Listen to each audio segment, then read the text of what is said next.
First of all, I applaud the question because the key word is compromise.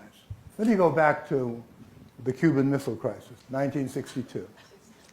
Two totally independent leaders, Nikita Khrushchev and Fidel Castro, decide that it would be a good idea for Russia to deploy missiles on Cuban soil. Did they have the right to make that decision?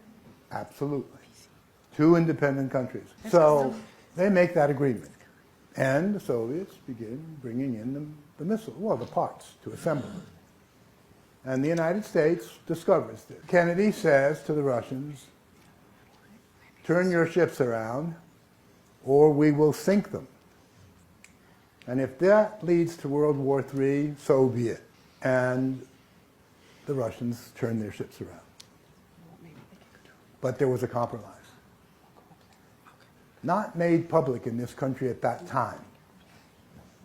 Kennedy agreed to pull out American missiles that were deployed in Turkey in exchange. Because the Russians said, look, you have missiles in Turkey right on our border almost.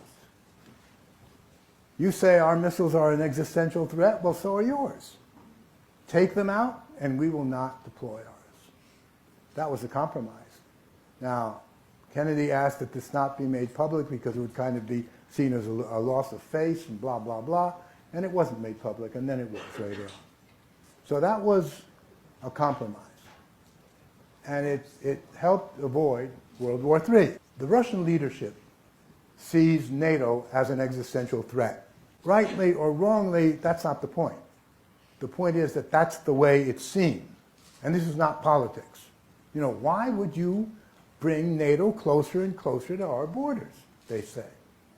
In Latvia, it's on the border. In Estonia, it's on the border.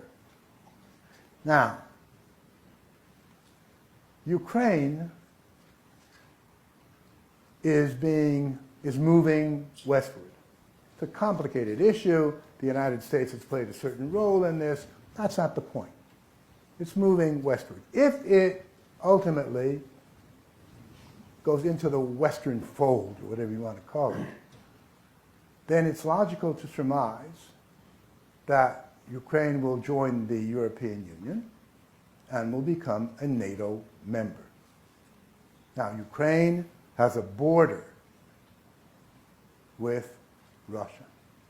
Not only that, but Crimea, which was traditionally Russian, Sevastopol was always the base of the Navy, the Russian Navy, naval fleet of the Black Sea. So if Crimea remains Ukrainian, and if Ukraine becomes part of NATO, the Russian fleet won't be in Sevastopol, but the American Sixth Fleet might very well be there. And NATO will be on Russia's southwest border. And the Russians see this as an existential danger. And they say, we will not permit it. Now, does that correspond to international law? No, it doesn't. But when you talk about existential threat, you say, I don't care about international law, as in the Cuban Missile Crisis. You say, no, we don't give a damn how you feel. We're not going to allow this. It is my opinion that had from the very outset